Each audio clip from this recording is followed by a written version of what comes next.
this one about? Anybody know?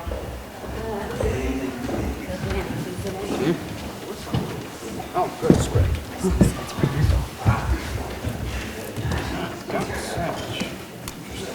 How are you? Where's the last one here? Thanks a lot. Is you okay? That's my food.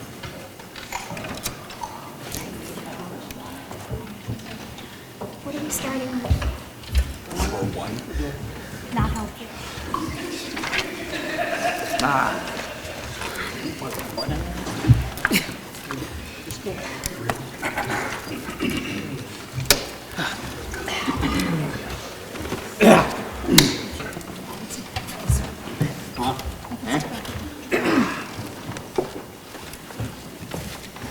Yeah, I think we're good. Yeah.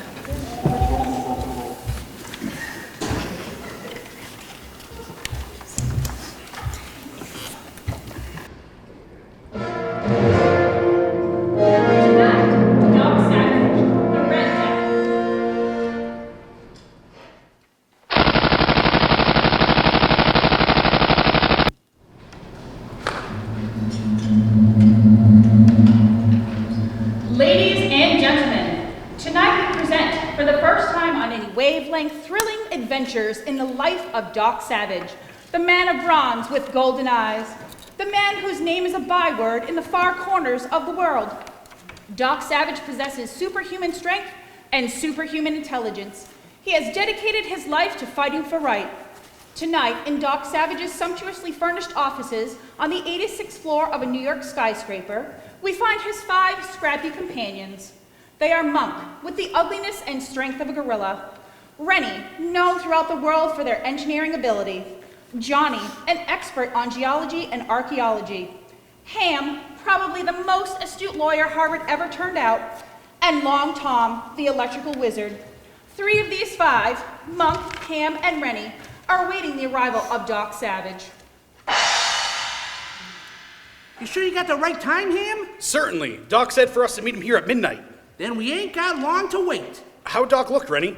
How did he take his father's death? He feels all cut up about it. I bet it hit him hard. Doc's got muscles of steel and skin of bronze. But actually, he's about the most human guy I know. Yeah, and he and his father were great pals. Doc Savage Sr. was a remarkable man. But our Doc is greater by far. You're right, Ham. No one in the world liked him. I always flattered myself that I had rather prodigious strength. But Doc, well, he can tie me in knots. Yeah, and he knows more about chemistry than you do, Monk. And more of engineering than you. Well, I'll admit he knows more about law than I do. And while Johnny is said to be the leading geologist and archaeologist in the country, I will wager that Doc Savage is more than his match, even in his own field. He knows more electricity than Long Tom, the electrical wizard, too. Where are Long Tom and Johnny? They'll be around later. I think they're tuning up Doc's plane out at the Long Island airport. Hear that? That's Doc's signal. Here it comes. Hello there. Hello, Doc. We all feel that. Yes, I know, Ham. Your father's death, Doc. We're sorry. Thanks. I wish I had been here. We tried to get you in every way. Seemed as if you'd been taken off the face of the earth, Doc. We couldn't locate you. I was up in the Arctic regions. Oh, up in your Fortress of Solitude studying, eh? No wonder we couldn't get you. Yes. Was there anything strange about my father's death? We are not certain. I, for one, am certain. What do you mean, Ham? Only a hunch, Doc, but I'm right. I know I am. Exactly what did the doctors say caused death? The doctors didn't know. It was a new one on them. What do you mean, Rennie? Your father broke out with queer circular red patches on his neck. 2 days later, he was dead. You're the chemist in this outfit, Monk. What have you got to say? I made all kinds of tests for poison and germs, but didn't find a thing. As a lawyer, what do you think, Ham? We have no facts upon which to base suspicions, but we're suspicious anyway. By the way, Doc, what happened to your safe? I found it broken into when I came back. Kinda looks like an explosive is used to tear the lock off the door. There is no doubt about it, Monk. What flub-dubs me is, who broke into it and why? They wanted something my father had in the safe. Could it have any connection with your father's death? It could and has. See here? The safe has been rifled. Anything missing, Doc? Yes, a packet of old papers. They were my father's. He had never mentioned the contents to me. Any clue to what they were about? Yes, this note. What does it say? It refers to a heritage my father left to me. A heritage? What is it, Doc? I don't know. The portion which would have given me the information has been burned off. The remaining part of the explanation reads as follows. Some 20 years ago, in company with Hubert Robertson, I went on an expedition to Hidalgo in Central America to investigate the report of a prehistoric... That's all. The rest of the paper is only a burned edge. The thing to do is to get a hold of Hubert Robertson. I'll phone him at once. No use, Ham. You won't get him. Why not? Hubert Robertson is dead. He died with red marks on his neck, exactly like my father, and at the same time. Dad knocks at chances of finding out what this heritage is. Not entirely. This violet ray machine I rigged up here may help us. You're pointing at the window, Doc. Quite right, Monk. That window is the place where my father and I used to leave secret messages for one another. I think he knew he was dying and left a message for me. What do you know about that? What did you write with? A special ink, invisible to the naked eye, but not to the violet rays. I'll bet you discovered the formula for the ink, didn't you, Doc? Very simple, Monk. Now, keep your eyes on the window, boys. I'm going to put out these lights. Now that it's dark, I'll turn on the violet ray and we'll see what happens. Well, I'll be. Look at the words up here. Luminous writing on the window. What does it say? Something important. Very. It tells where... Just a moment. I'll lower the rays and we'll see if there's anything more. Someone pegged a shot at us, Doc. Who got it? No one. Lie flat on the floor, all of you. That was no ordinary rifle bullet from the sound of it. Someone didn't want us to read that message on the window. Another one. Stay down. Where there's two, there's three. Right you were, Doc. Right you were. Someone's at the window. Keep your shirt on, Monk. I'll pull down the shade. Now into the next room, all of you, quick! What is up, Doc? Someone just left this room. He's pussyfooting down the hall to the office door. Let's get set to receive our visitor. What a welcome he'll get if he comes. Quiet, all of you. Don't move until you get my signal. Then one of you turn on the lights. He's back at the door. Now!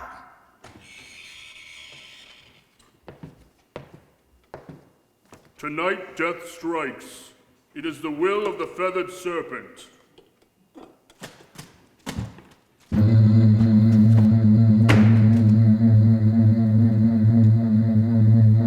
Lights! How'd you get him, Doc? I couldn't even hear him. He was after that paper. Take it, Monk. Sure. I'll pull his ears off and feed him to him if he doesn't come clean. Too late for that, Monk. Look at him. He's dead. Yes. He knew he was trapped and used his knife as soon as my hand touched him. What a knife! I've never seen one like it before. He used it to good purpose. Yes, he knew he'd be made to talk. Notice the tips of his fingers, dyed a deep red.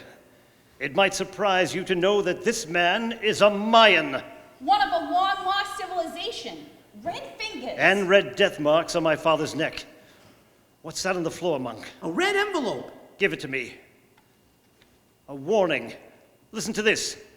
Doc Savage, turn back your quest, lest the Red Death strike you as it did your father. Signed, the Feathered Serpent. I'll bet this fellow knew something about what your father was leaving you. Undoubtedly, but we'll all know in a few minutes. What do you mean? The writing on the window gave me a clue I've been looking for. Gosh, I didn't have time to read it before that shot smashed the window pane. Neither did I. What did it say, Doc? It read, look for papers behind red brick and... There was more, but the fellow's quick gunshot prevented our reading it. Worse luck. What red brick? Yeah, that's like looking for a needle in a haystack. Maybe not. Bring the violet ray machine into the next room, Monk. Come on, fellows. What's this room, Doc? The private laboratory where my father and I work together. What a place! And what a lot of red bricks. The floor is paved with them. Do you think that message referred to one of these bricks, Doc? I am positive that it did. Don't you want the message your dad left for you? Yes, but there's an easier and quicker way to find the right brick than to rip up the floor. How? I'll show you. Turn off the light. Well, what do you know? There we are, boys. Look at that one luminous red glow in the middle of the floor. That's the brick we want. I'll put my finger on it. Then you can switch on the lights. Okay. Let me could take it for you, Doc. Can't budge it. That's here to stay. Just a moment, Monk. There it is. How'd you do that? Touch this little spring, see, at the corner of the brick, and that released it. I didn't see it at all. What's in it, Doc? What's behind the brick? Anything? A packet of papers. About the inheritance? Yes, written in Spanish. They are a concession from the government of Hidalgo, giving me several hundred square miles of land. This, gentleman, is what the Mayan was after when he inflicted the Red Death on my father. Without a doubt. That's why they blew up your safe, too. And they tried to get Doc so he wouldn't lay any claim to this Hidalgo property. It must be valuable. Yeah, the natives there. Those red-fingered fellows must want to hold on to it. Yes, the answer to the mystery lies in Hidalgo. I think our course is clear. You mean that's where we're going? Right. We're off to the airport. Hello, Johnny. Hello, Long Tom. Greetings, Doc. Is the plane ready? All tuned up. Got your electrical equipment together, Long Tom? Sure. Yours is the chemical department, Monk. Okay, I got my portable laboratory. Believe it or not, it's all in these suitcases. Johnny, as usual, you're our geologist and archaeologist. Certainly. Well, we're on our way to find out what it's all about. You bet, Doc, and we're with you. And I hope there will be a good scrap. I'm aching for a good scrap. You'll probably get your wish, Monk. Which way do we go, Doc? Across the Gulf of Mexico, then south along the coast of Central America.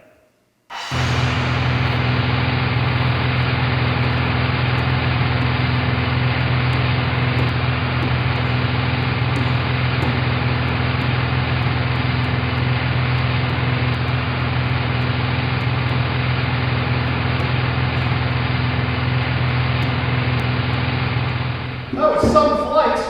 Feels great to be on the ground again. What's that noise? That, Rennie, is a native band coming to greet us. How do you know? I saw them in the dense foliage as we came down. I hope they will be friendly. That noise don't sound friendly to me. Me either. Sounds like a native funeral dirge. It's coming nearer. Are you sure this is the right part of Hidalgo, Doc? Rennie is our navigator. What do you say, Rennie? Latitude and longitude are exactly right. Look, fellows. Where? Wait, What? Don't get excited. Look at the foliage to your right. Hands! Red-tipped fingers. You can see them from here. Yeah, we're in the right place, all right. The home of the Mayan race. Well, for a lost civilization, these fellows seem very much alive. They don't seem to like our looks. I'm gonna meet him with a machine gun in each hand. Wait, Monk. We don't want to start anything. For the love of comedy. Look at that fellow out in front in the serpent's costume with a mask and feathers on his head. What a rig! He's made up to resemble the feathered serpent. He's stirring up trouble, if you ask me. Yes, they have some guns. Duck, fellows. Get behind these trees before they open fire. Come back here, Doc. You're not going out there among those natives barehanded, are you? Don't worry about me. Look at that big fellow attack him. Yeah, look at Doc pick him up and lift him over his head. That's stopping him. The way Doc hurled that half-bird, half-snake guy and knocked a bunch from him down like so many 10-pins. What's he taking out of his shirt? It's that Mayan knife that fellow killed himself with back in Doc's office. And have they got their eyes on him? They've lowered their weapons. They see that knife in his upraised hands. The knife seems to have some tribal significance. It's a charm. That feathered serpent leader has turned tail and run. See him go. Come on, fellows. We're going to hunt up the chief of these Mayans. I am King Chak of the Mayans, and I bid you welcome, Dr. Clark Savage, Jr. It surprises me very much that you know me, King Chak. I can dispel your curiosity. Your father was a very good friend to me. It was he who saved my life 20 years ago and taught me your language. I have been expecting you. You knew I was coming? Indeed. You come in search of the inheritance your father left to you. I know of his death and am much grieved over it. Can you tell me just where the land is located? The very land we are standing on is part of it. So this is it? By right of inheritance, it is yours. But you cannot gain possession of it without trouble from the red-fingered tribe. There is gold here, a great deal of gold. The red-fingered tribe wish to obtain the gold and finance a revolution against me. So, that's the reason they were so eager to prevent my coming here. Have you already had interference from them? Have we? Plenty. Say, where's this gold? I don't see any. That will be shown to you within 30 days. 30 days. May we know the reason for the wait, King Chuck? That I do not care to disclose. In the meantime, you gentlemen will be shown to quarters that will be your home until you can go into the Golden Pyramid. Oh, Father, a man of bronze with golden eyes flew into Hidalgo. Yes, my daughter. Doc Savage is here, with his friends. Oh, What a Take a look Well, at her. down. Boy, I wish she'd size me up like she's looking at Doc. This is my daughter, Princess Manya. How do you do? Hi, Princess. it is very lovely to have you gentlemen as our guests. Dr. Savage, may I show you some of the lovely things here in Hidalgo? Thank you, Princess. Come with me. It looks to me as though we're getting into a new kind of trouble. Leave it at that. I have yet to see the woman who can get her clutches in him. Yeah, he just looks at her with those golden eyes of his and fall for him. But don't worry, he's not interested. He's just polite to him.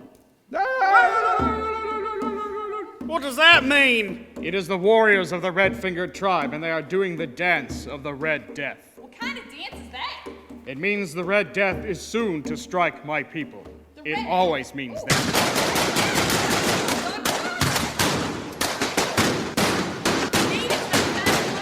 Where's Dom? Yes, where is Doc Savage? Will he get his inheritance of gold in Hidalgo? Or will the native gunfire and Red Death get him and his 5 scrappy pals? Listen next week at this time, and you will hear another in a series of the thrilling adventures in the life of Doc Savage, the bronze man with the golden eyes. Yeah, that was good.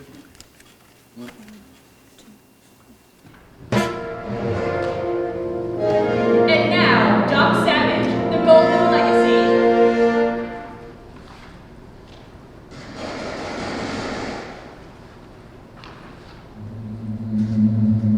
Another episode in the life of Doc Savage. When young Doc Savage learned of his father's mysterious Red Death, he also found a paper indicating a fabulous inheritance in Hidalgo, where Doc and his 5 scrappy companions immediately went there by aeroplane. Following their arrival, they found many enemies among the native red-fingered warriors and their leader, the Feathered Serpent. Before Doc Savage can claim his inheritance, he must stay in this mysterious land for 30 days as a guest of the friendly king and beautiful princess who shows a decided interest in the big, bronze Doc Savage. Which way did Doc and that princess go? Don't get excited. Doc can take care of himself. I wasn't trying to be funny. He's liable to get shot. Do you hear that? That's the natives around here. They're doing the dance of the Red Death. Yeah, it's spreading through the city. People are dropping off by the dozens. Do you hear that? That's Doc coming back. He got rid of the girl. Well, boys, we're in for it now. We've got to save the friendly element of the natives around here. The king. And the beautiful princess, eh, Doc? Yes, Monk, the princess. The first thing to do is find out what's causing this epidemic. Find the germ. Where to look? That's the question. I suggest the water supply. Yeah, and by some mysterious means, the whole water supply for all these people comes out of that pyramid there. So that's what the Feathered Serpent was doing around there. Him and I saw him go in the pyramid with a jug full of something. Eh, him? Right you are, and he came out empty-handed. Just as I thought. Since then, the water supply has been poisoned and the natives are dying of the Red Death. The Feathered Serpent wants them to believe we are responsible. They do, and now they want to kill us so we can't take the gold away. We're in a tight spot. What are we gonna do about it, Doc? First of all, we should prevent the needless death among the natives. How are you going to do that? I was examining one of the victims, and this Red Death is a species of parrot fever. What do you think of that? From our medical supplies in the plane, I took a supply of this fluid. It should cure them. Say, Doc, take a look over there in those tropical bushes. See that thing moving? It's the Feathered Serpent. And that's our man. He's the instigator of this Red Death, the very man who sent the fellow to kill you and your father. You can pop him off from here, Doc. And have that gang of natives down on us in a mad rush? No, there must be a better way. What? How about your gas bombs, Monk? I mean the bombs which bring only unconsciousness, no fatal effects. I got plenty of them. Pockets full. Then come on, fellows. We'll throw bombs. Yeah, and when the fumes paralyze those red-fingered warriors, we'll go out and tie him up. That's the idea, and prevent them from attacking us. Sure, our brains will outwit their numbers. They're superstitious. When they breathe these bomb fumes, they will be knocked out for a couple of hours. The others will think they're dead. We'll try to work some hocus pocus and pretend to bring them back to life. They will think we know a lot of magic before we finish. Stand back, guys. Here goes the first bomb. That got some of them. I'll say, see him run. Here goes another. There's something queer going on out there.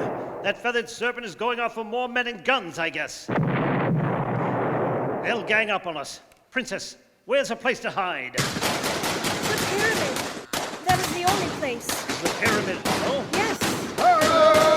Come on, then. We'll make a dash for it. Get in the pyramid with the princess and the king and his followers. Let everyone but the hostile Red Fingers warriors in. And guard the entrance. Where are you going, Mr. Savage? I'm following that feathered serpent. He started all this trouble, and if I don't get him first, he'll get us. Sure he will. He knows you're the rightful owner of the gold, and he's decided to drive us out and kill us. He wants the gold for himself. Mr. Savage, you will be killed out there. The only safe place is in the pyramid. Yeah, Doc. You haven't got a chance with that tribe of crazy galoots. Wait a bit, Doc. Look at them. They're panicky over that gas attack.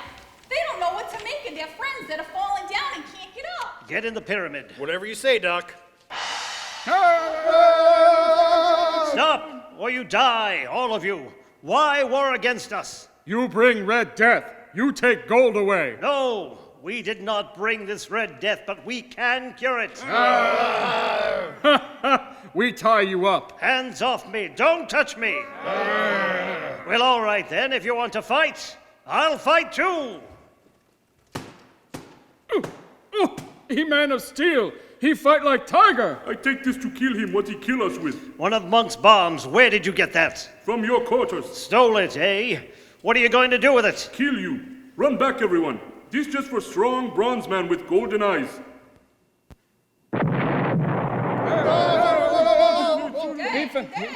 Fall down. Now Red Death stop Feathered Serpent say so. So that's the story. I thought so. He not dead.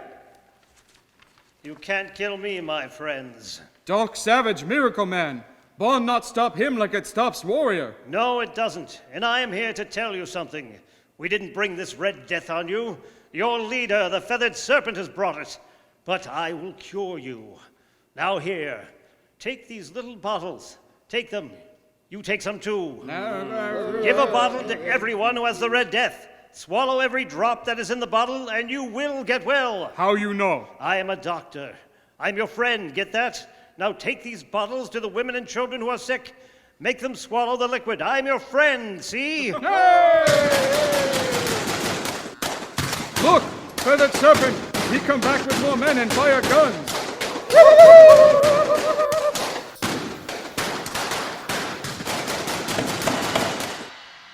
Well, look who's here. Doc himself. Roll the stones back and let him in. Yeah, let him in the gates of the pyramid, Monk. Mr. Savage, you are not hurt then? Hurt? No. How did you not die when they threw bomb at you? Just a trick, Princess. I held my breath until the wind blew the fumes away. We saw through the window here in the pyramid. The natives bowed down and thought you were a god. Yeah, people have a habit of doing that when Doc's around. Then the feathered serpent came back with guns. I don't see how they missed you. Now listen, folks. The Feathered Serpent is on the job. I couldn't make them all listen to me, and they are going to attack the pyramid. We're with you, Doc.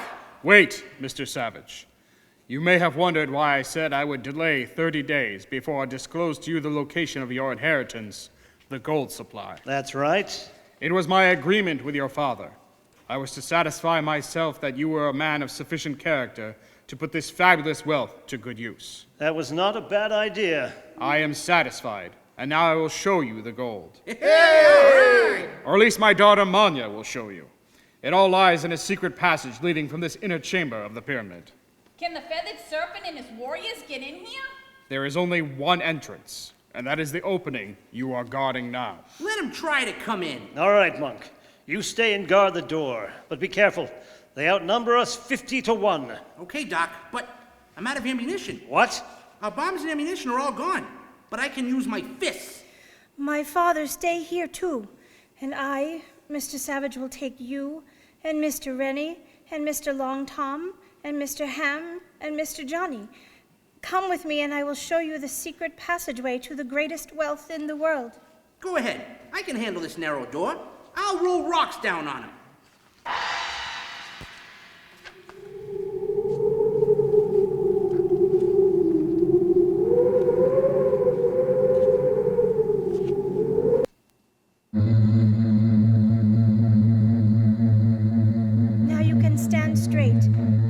this torch so you can see. Look! Oh, There, Mr. Savage, is the gold the feathered serpent wants to keep for himself. I didn't believe that there was so much gold in the world. That is the gold you are to spend in doing good throughout the world. That was the understanding with your father. How are we going to get it out of here? Those natives will never let us take it. There is no other entrance or exit except that one through the Golden Pyramid. We'll have to find a way. This is the storeroom of the ancient Mayan nation. Legend has it that 40,000 artisans worked for generations making these golden vases, pitchers, urns, and things you see stored here. well, all this gold knocks me deaf, dumb, and blind. I'll say, look at it on the floor in heaps. Great stacks of the yellow stuff. So this is the legacy my father left me. Yes. Do you wish to go on? Do you mean to say there's more of this? Much more. Lead on, princess. Yes, Manya, we must seek an outlet. We will starve if we stay here. The red-fingered men have the pyramid entrance blocked. Monk can guard the entrance, but worse your prisoners. Yeah, we have no ammunition. We have nothing. We're in a tough spot if you ask me. Not so bad.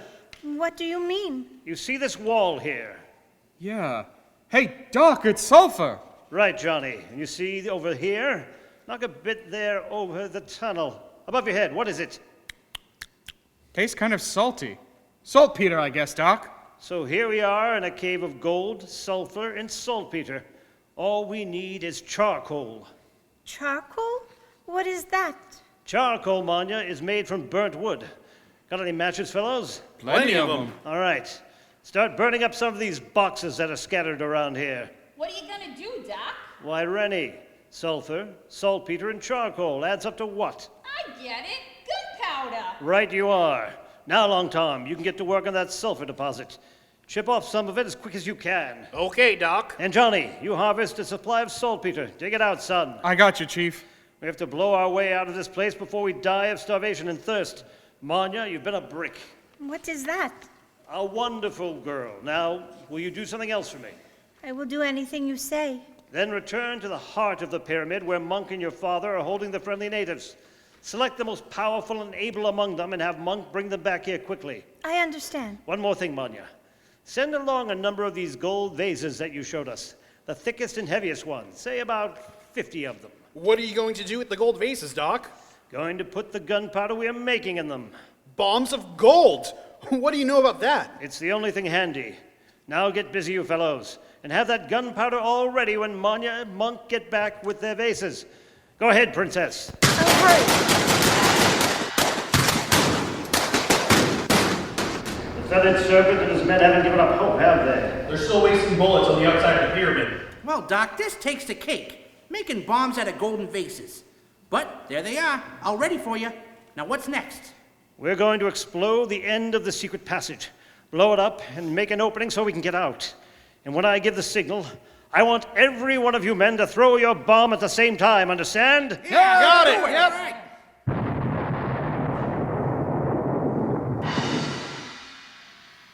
Well, we are out. Those red-fingered warriors are flabbergasted. Sure, they don't know yet how we got out or what happened. Where's Doc? There he goes. Look at him, chasing that crazy feather serpent. Look at the natives stand back and let Doc go through. Sure, they think he's a bronze god now. They know he can do anything he sets out to do. I'll say, didn't he get us all out of here alive? If it had been left up to us, we'd have stayed sealed in there like it was a tomb.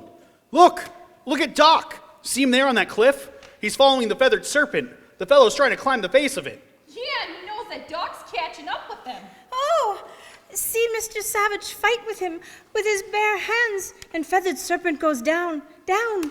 He be carried away by rushing waters. My people are free. No more red-fingered warriors, no more red death. The feathered serpent is no more. Yeah, and now we can go back home with some of this gold and do a lot of good for people who get into trouble. I suppose Mr. Savage will find some American girl. Now listen, Princess. There won't be any women in Doc's life.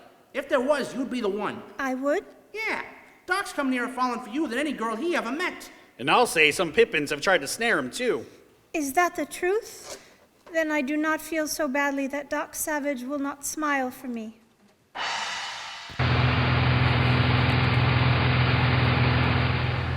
That's Doc Savage's plane, with Doc at the controls, carrying himself and his 5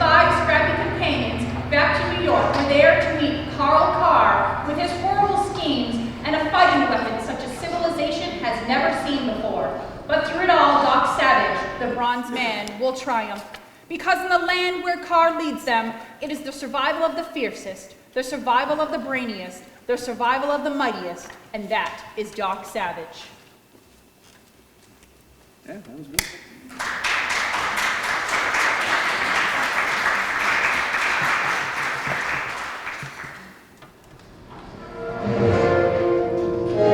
And now, Doc Savage, the Red Lake Quest.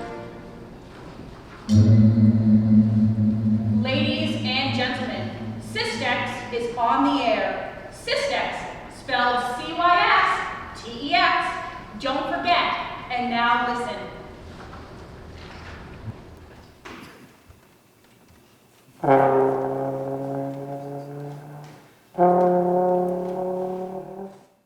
Hey, you Bill, want a lift? Sure.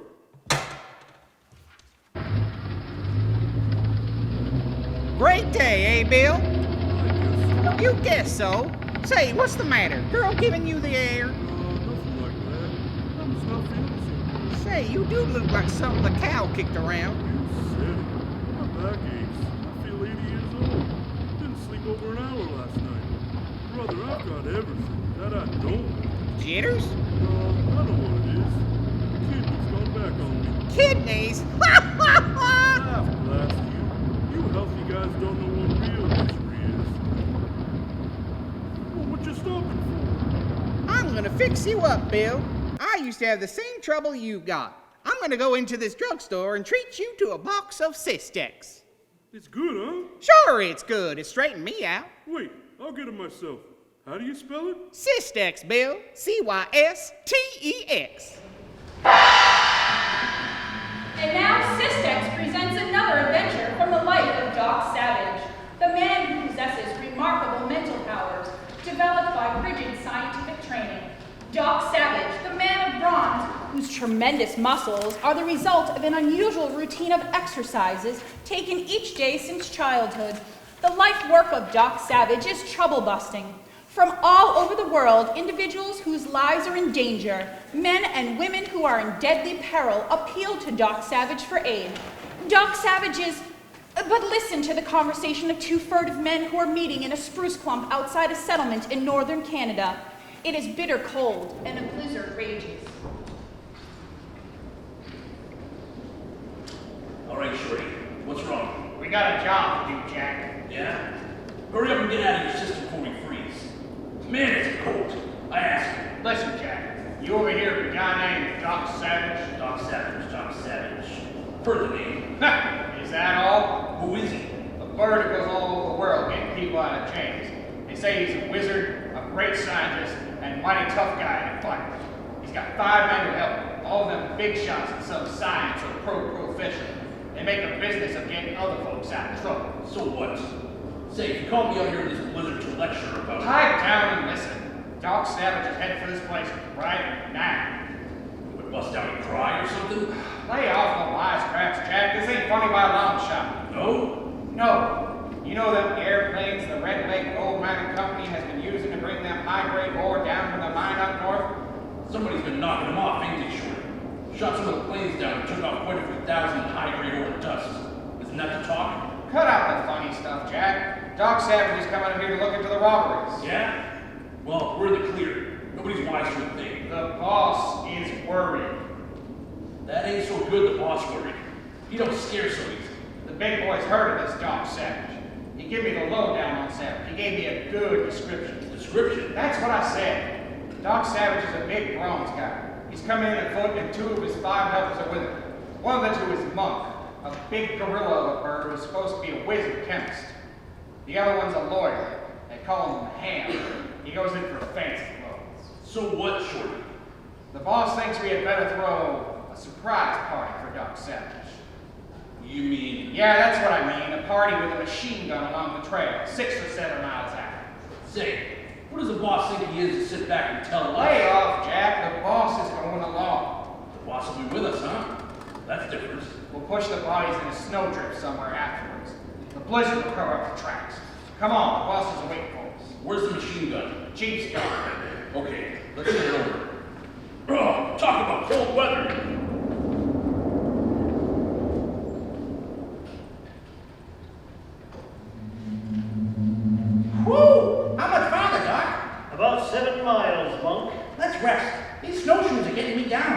You know, Monk, when you walk on those snowshoes, you make me think of a monkey on a hot stove.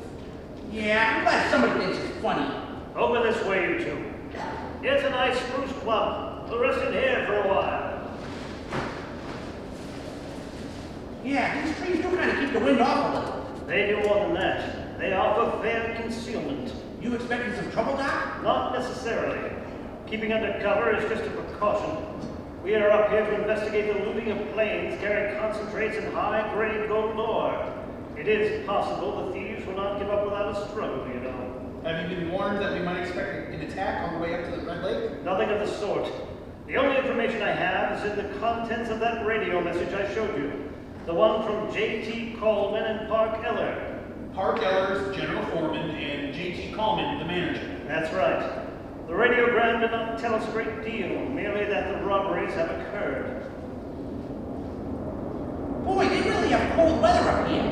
Listen to that wind. Say, Doc, looks like we've got to cross a little range of hills about a half a mile ahead. So it seems.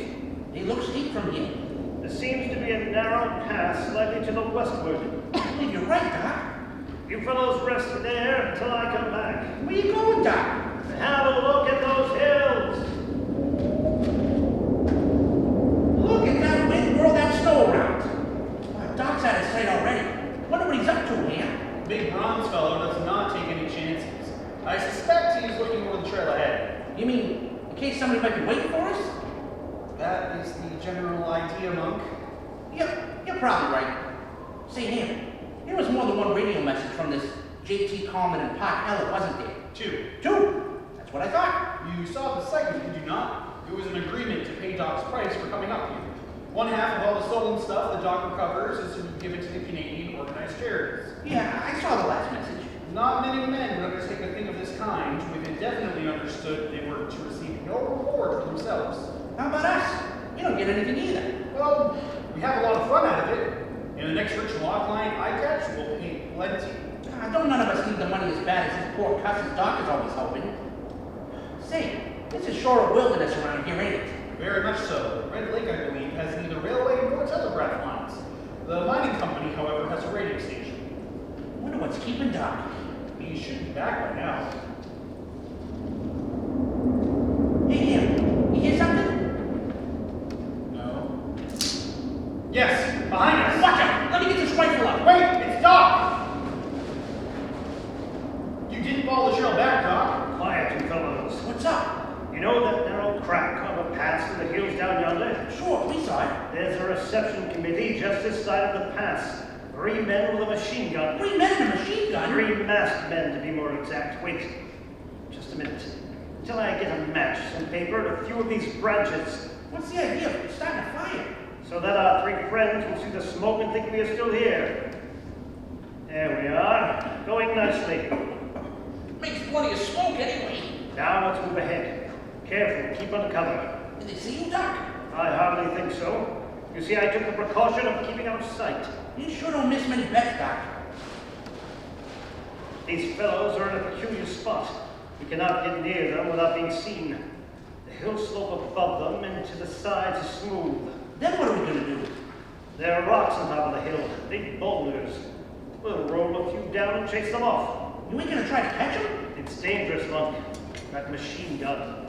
And I've another plan. Another plan? Yes, a little scheme. Quiet, Monk. We'll climb up this hill. No noise. We're almost at the top. Here we are. See them? 3 guys. All masked. Here's a boulder, if we can budget. I'll help shove it. Ah, there it goes. Hey! It's starting to snowslide. Look at them guys run. We're going into the pass. They made it into the pass. Come on, maybe we can stop them. No, Monk. They took their machine gun. Are we to let them escape? Exactly. You see, the escape is part of my little plan. Now our next move is to go on to Red Lake.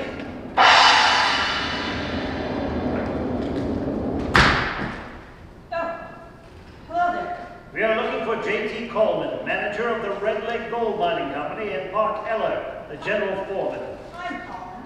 I am Doc Savage. The gentlemen with me are Monk and Ham, my 2 assistants. Oh, I see. Monk, Ham. Fellows, this is Park Ellen, the general foreman. Howdy. I've heard a lot about y'all, Mr. Savage. I swear to swim old Catahoula if I'm not glad to meet a party as famous as you be. From Louisiana, eh, Ella? Bless me, how y'all know that's my stomping ground? Well, anyone would know you were from the South.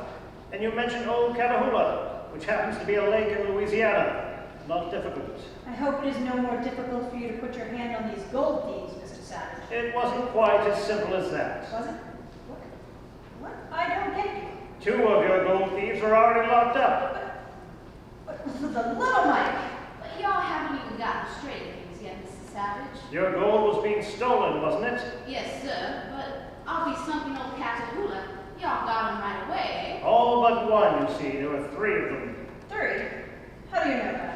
They waylaid us on the trail. 3 masked men.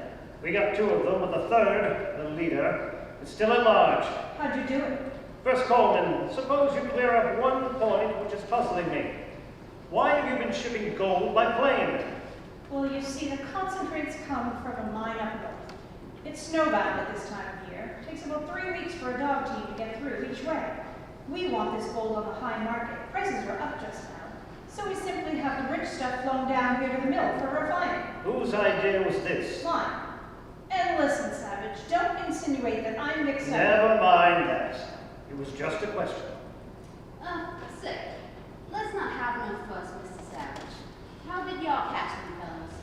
By going around over town using an insect sprayer. Y'all joking us, ain't you? Not at all. Monty, show him the sprayer. Here it is. Listen, Savage, what are you trying to do? Kid us? Gentlemen, the procedure was not as idiotic as you seem to presume. I don't get this at all. I will explain, Coleman. You see, that sprayer is filled with a mixture of chemicals, the exact nature of which is a secret of my own. Working the sprayer plunger forces a fine mist of the chemical out of the nozzle, like this. I still think this is some kind of joke. You'll change your mind in a minute, Ella. In my pocket is a bottle. Let's find, here it is. Yes, sir. The bottle is filled with a white liquid. But tell me, what all this here has got to do with catching 2 crooks? Before those 2 men ambushed us on the trail, I got around ahead of them and sprinkled some of this white liquid from the bottle on the snow. The spot I picked was in the pass where the men would walk through it, since the liquid is white. They did not notice it. So that's what you done, Doc. When you left us and went ahead to scout. That's right, before we rolled that rock. Those 3 men, why didn't you capture them on the spot? Why all this rigmarole? They were armed with a machine gun. Coleman, did you ever see men armed merely with rifles tackle a machine gun? No. If you had, you would understand why we did not jump the 3 masked men. It would have been our finish. I'm interested in that there white liquid. The 3 fellas walked through it. Then what? The chemical mixture in that sprayer is odorless in its present form, and there is no smell. No odor, eh? As the mixture stands in the spray, yes. But the addition of one other certain chemical, even in the smallest quantity, will cause an almost overpowering odor, or stink, if you want to call it that. Look, this odor chemical is in the bottle, so the white liquid. Exactly. We simply used the sprayer on the feet of the men around town until we raised a smell. And brothers, did we have a picnic? Those old hard-pan miners didn't know what to make of it. Some of them wanted to fight, but most of them just figured we were crazy. We found 2 men, though, whose moccasins showed plainly that they had been in contact with the white liquid that was sprinkled on the snow in the pass. Yep, 2 guys by the name of Jack and Shorty. We scared them into confessing. Y'all what? Ah, they're yellow, like all these crooks. When they saw the jig was up, they told all they know. Hey, where you going, Ella? If y'all will excuse me, I want to take a look at them there thieves, Jack and Shorty. Wait, Ella! Y'all get back. Grab him! Ham, get that around. We got it. Listen, Ella, you kick me again and I'll bust you with a fist. Now, let's try the sprayer on his moccasins. Whew, what an odor. He was one of the 3 masked men. Eller was one of the thieves? He was the ringleader, the man who tipped the others off to what planes would carry valuable shipments. Eller, you didn't. Y'all shut it. Jack and Shorty told us he was their boss, but we wanted to use the chemical test to make sure they were not trying to frame Ella. But what about the stolen gold concentrate? Oh, we found those hidden in Ella's cabin.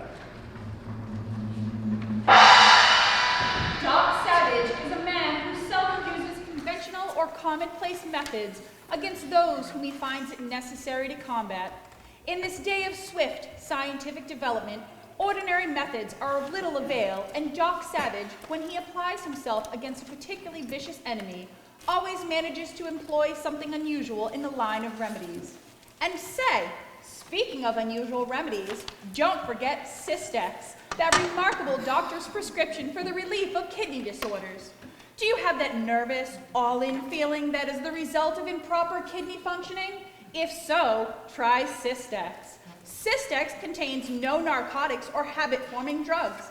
It is a gentle, soothing aid in the cleaning out of acids and the eliminating of poisonous waste matter.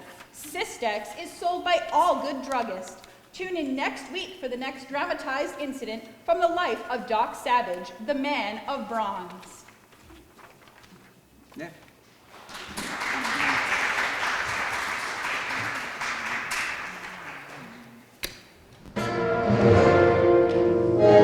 And now, Doc Savage, the sniper in the sky.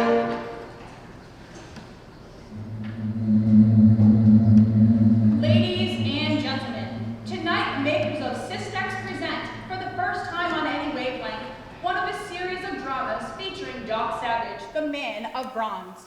Doc Savage is a man who has been trained scientifically from childhood for probably the most unusual career a man ever followed. This life work of Doc Savage is to right wrongs and help those who are in trouble, traveling to the ends of the earth if necessary to do so. Doc Savage, whose development from childhood has been in the hands of the world's greatest scientists, is an amazing combination of scientific genius and physical daring. Doc has 5 assistants, each a learned scientist, a man with a worldwide reputation, yet none of them being quite the equal of Doc Savage himself. We hope you will like Doc Savage, the man of bronze, as well as thousands of users have liked Cystex. Now, it is a black, stormy night in New York City as tonight's drama opens, and 2 enemies of Doc Savage are climbing among the girders of an uncompleted skyscraper. They are 80 dizzy stories above the street.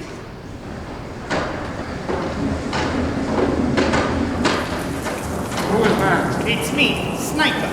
Who are you? You don't need to know my name. I am the man who telephoned you. Yeah, I guess you are. Your voice sounds familiar. I've been waiting for you. Come on over here and be careful. The rain has made those girders as slick as glass. Hey, don't you worry about me, guy. Think I want to fall 80 stories through this mess of steelwork?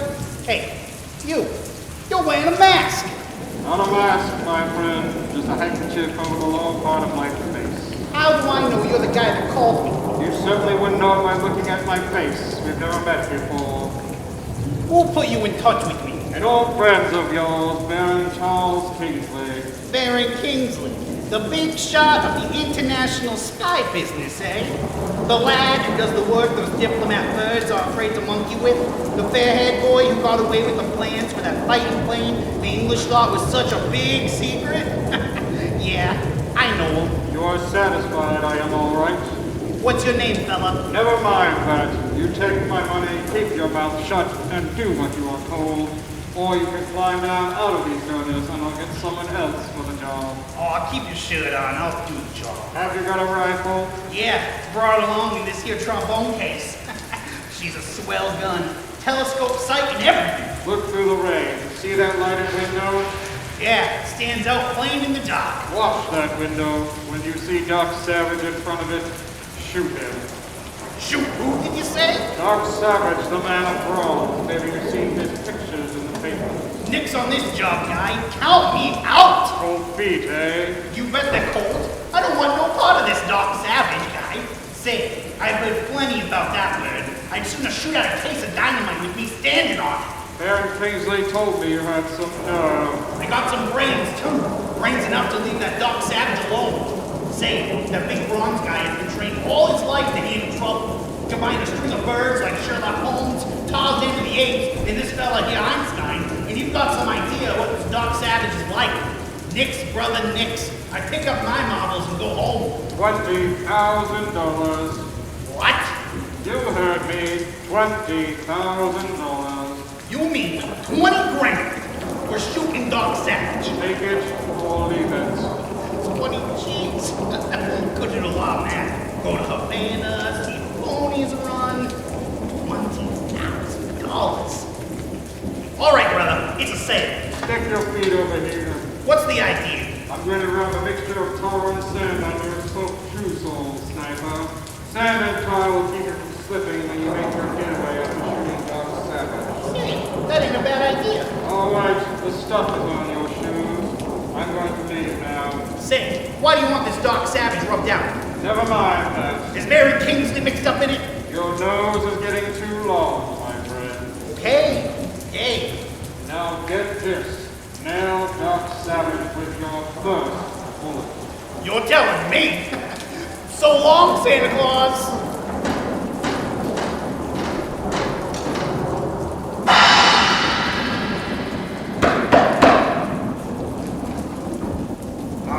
Good evening, Mr. Savage.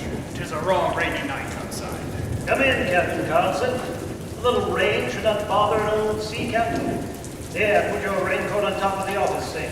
You know, every time I see you, Dr. Savage, you look bigger, stronger. What a lad you must be in a fight.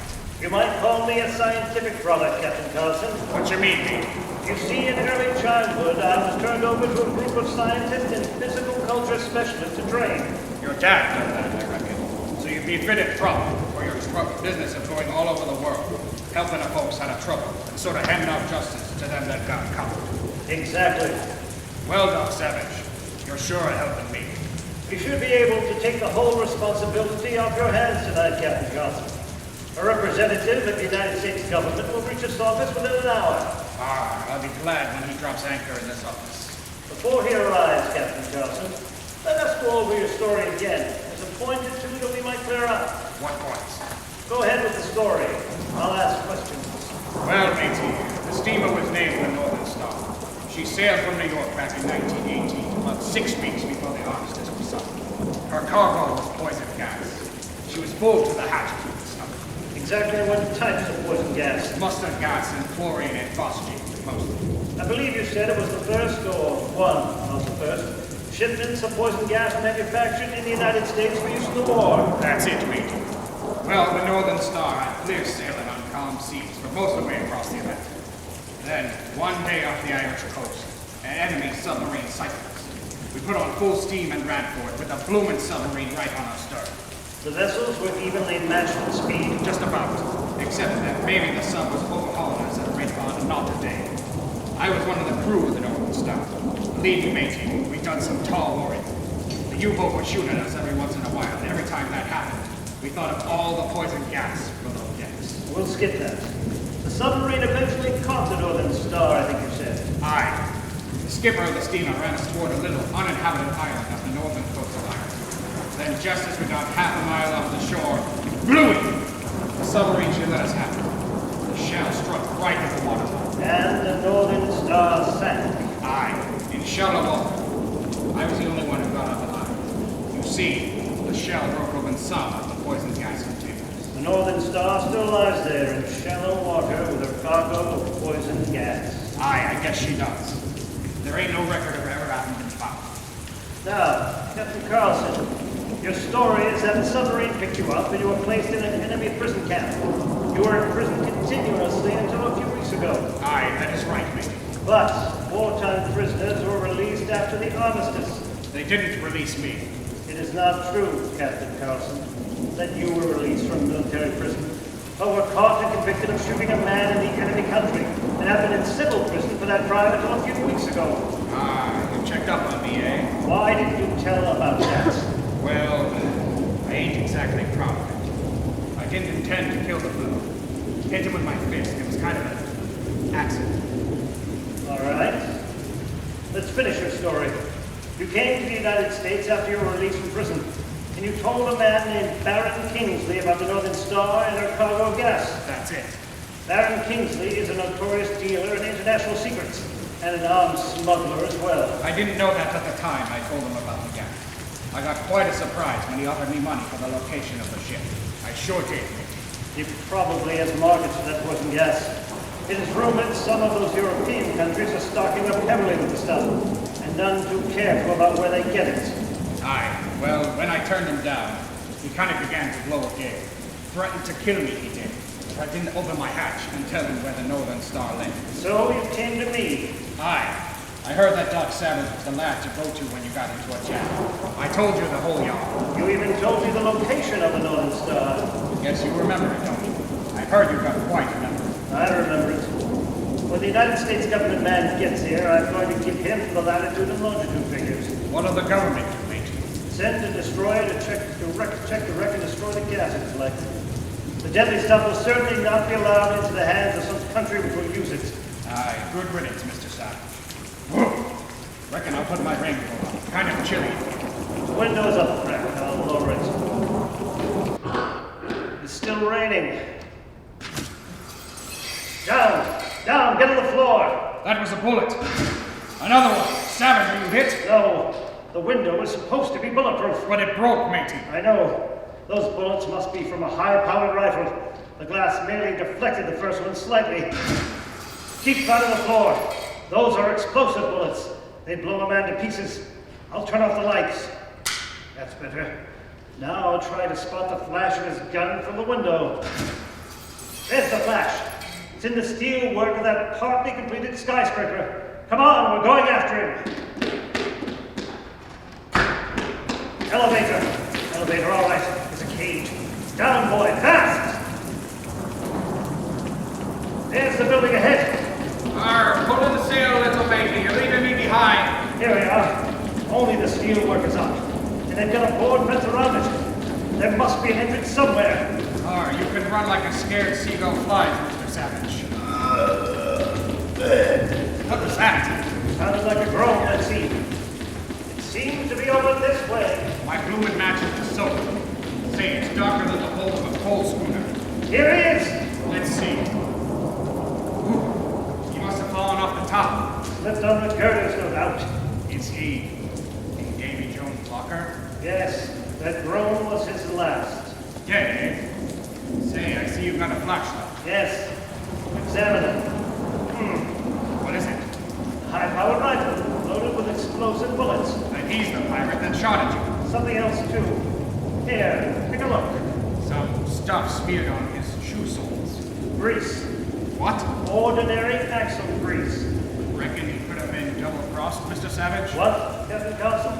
Maybe someone hired him to shoot him, then smeared the grease on his shoe, telling him something else to keep him slipping off them wet steel girders. They might have wanted him to fall them 80 floors after he shot. It's a thought. But why they want to shoot you? Very simply explained. I knew the location of the steamer Northern Star, or cargo of poison gas, and would have turned the information over to the government then. That would ruin anyone's chances of salvaging the poison gas and selling it to some foreign country, which is arming secretly. Therefore, they wanted to eliminate me. I wonder, Major, who put the grease on that fellow's shoes so he'd fall to his death, besides hiring him to shoot at you? I already know who it was, Captain Carlson. What? A friend, the villain of the piece, gave himself away. Ladies and gentlemen, within 1 minute, Doc Savage will place his hand on the man who attempted to shoot him. Did you catch the clue which told Doc Savage who the mastermind was? Clues were touched upon 3 times in the action of this play. You got it? No? Well, switch off your radio for 15 seconds while we tell you about System. Then turn it on again and see if your powers of observation are developed as much as they should be. Now about Systex, spelled C-Y-S-T-E-X. Systex is prescribed by physicians and druggists everywhere as a valuable remedy for the most stubborn cases of kidney and bladder disorders. Systex starts its efficient work in a few minutes after taking. Systex is simply an aid to the kidneys in their work of cleansing the body of acid and poisonous waste matter. Systex contains no harmful narcotics, jokes, or habit-forming drugs, and Systex is on sale at all good drugstores. Now, Doc Savage is going to seize the man who tried to have him killed. But who is the villain in the piece?